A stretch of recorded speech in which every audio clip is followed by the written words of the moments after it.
In this video, we're going to talk about the 5 flavors and how to balance each of your elements through what you're eating. Sit tight.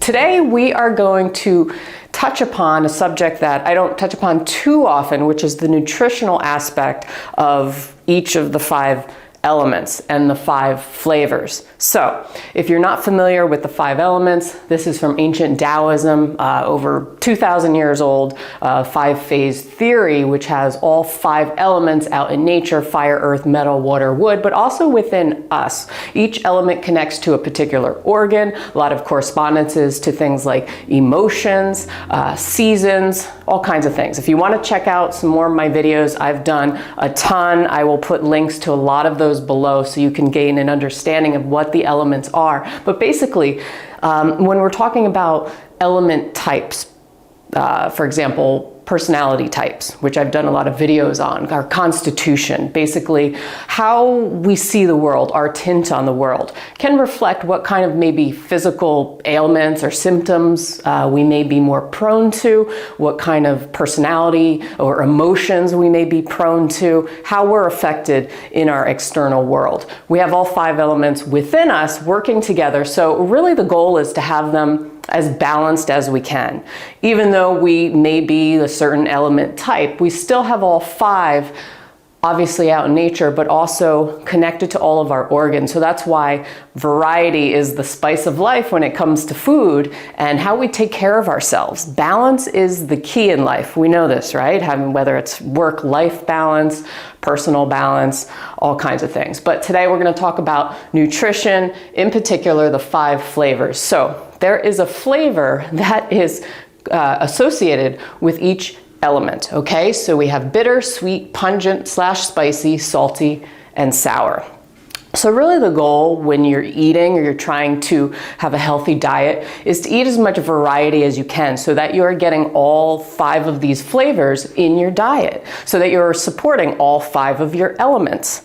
But you can use food, because food is not just from nutritional aspect, but it has a therapeutic aspect in the body. Okay, so it's not just variety, but it may be if you want to support a particular element over others, where you may be deficient in one element, you can help support that element through eating more of certain foods. Okay, so I'm going to break these down for you. We're going to start with the flavor of bitter, which is associated with fire, connected to the organs of the heart and the small intestine. So the bitter flavor it's very yin, it has a very cooling effect, drying effect, descending, so helps with circulation. So you can help support your fire by eating more bitter foods. So you think of bitter melon, coffee, dandelion greens, let's say alfalfa, things like that. Anything that's bitter in nature can help if you have things like redness, inflammation, basically all your heat symptoms, even anxiety where energy is rising up, because it has this cooling, descending function. Okay, so that's going to be your bitter. The next flavor I'm going to concentrate on is sweet, connected to the earth element, which also corresponds to the stomach and the spleen organs of the body.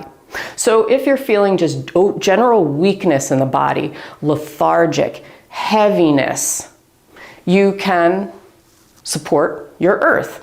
Now, we know that a lot of people have a sweet tooth, and this can show if you're craving too much of something, maybe your earth could be out of balance where you're craving just cakes and sweets and things. But I also want to mention the difference between natural sweet foods and artificial sweet foods. Okay, so artificial sugars, processed stuff, artificial sweeteners, which we know can be addicting to the body.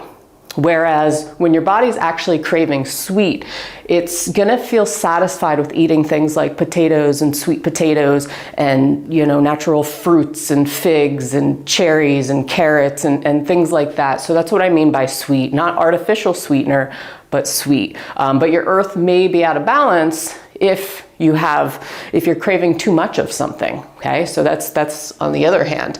But basically sweet has a warming function. So again, if you're generally tired, just heavy, it helps it helps strengthen the entire body. It's very nourishing. It also has a grounding effect. So if you think of potatoes and carrots and things that are grown in the ground, has a very grounding effect on the body. Pungent/spicy. This is associated with the metal element, okay? So it has to do with the lungs and the large intestine.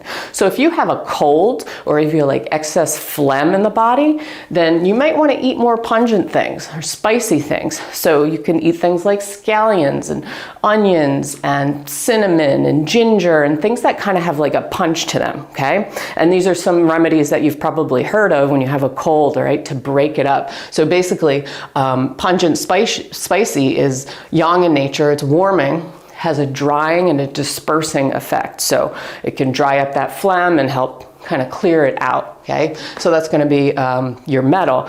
But also it's connected to the large intestine. So eating pungent/spicy foods can also have a stimulating effect for your digestion. The next flavor is salty.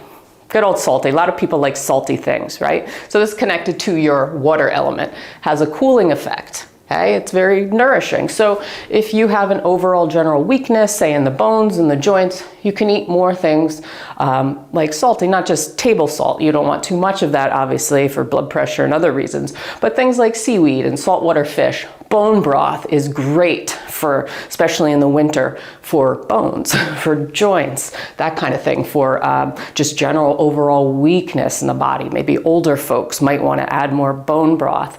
Like I said, like miso, things like that. Those are going to be your salty.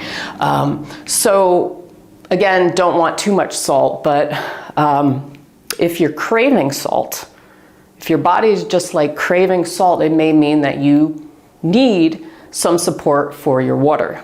And the last flavor, sour, which is going to be associated with the wood element, has to do with the liver and the gallbladder. So it's cooling in nature, it contracts and it absorbs. So if you want to help absorb some of heavy, greasy, fatty food, then you could add things like limes, lemons, sauerkrauts, right? Things that are sour in nature to help with that, okay? Liver, gallbladder, right? You're trying to clear the stuff out, detoxify it a little bit, help strengthen the body, contracts, absorbs, that kind of thing. So a few questions when you're looking at your plate, okay? First of all, is it all one color? Is it all one flavor? Do I have too much of one thing where I'm eating the same thing over and over again? This can cause an imbalance in the body where you might want to add some of these other flavors in to give you more balance in your diet. But what flavor do you crave the most? Okay, and does it reflect an element that might be out of balance?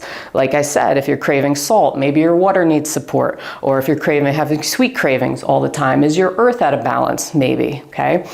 So these are all things. Also, how colorful is the plate? Like I mentioned, if your plate is just all one color, then you know that each element is also associated with colors. So fire is red, earth is like your yellow, neutral colors. Metal is white. Water is going to be like dark, like blue, black. So think of like black beans, right? And wood is going to be green. So is it all one color, okay? Or do you have variety? Also, here's another question. What food or flavor do you dislike the most? So that could tell you that maybe you're deficient in that element if you dislike something a lot. For example, if you like hate sea salt and seaweed and things like that, maybe your water is a little on the deficient side. So you have to think about these things and be like, okay, maybe I don't like, it's kind of colors too. It's your least favorite color. That could mean that you're actually deficient in that particular element. So food can be a really easy way to help balance your elements. So if you're eating all of the same thing all the time, or you're feeling cold and weak and you need more energy and support, then you can just look at these flavors and see, what's warming, what's cooling, what helps bring energy to my body. So really balance is key. Variety is key in any diet, in anything that you do in life. So because what you put in your body affects how you are on the outside in your world. So take a look at some of these and, you know, how you can use the therapeutic properties of flavors in your food to just better your health and better everything around you, where you feel better, you have more energy, your digestion is better, your sleep is better, you feel more grounded and not scattered all the time. You reduce maybe some of your inflammation in your body and heat symptoms. So it can be really, really helpful and a very easy way to kind of tackle certain things in your life. So I hope you found this video helpful. Let me know in the comments below if you have any questions. Check out some of my other videos on the 5 elements. I've done a bunch of 5-element personality types. I've done a bunch on how the elements all interact with one another, so you can really get a good grasp on what they are and how you can apply them in your life and help balance them.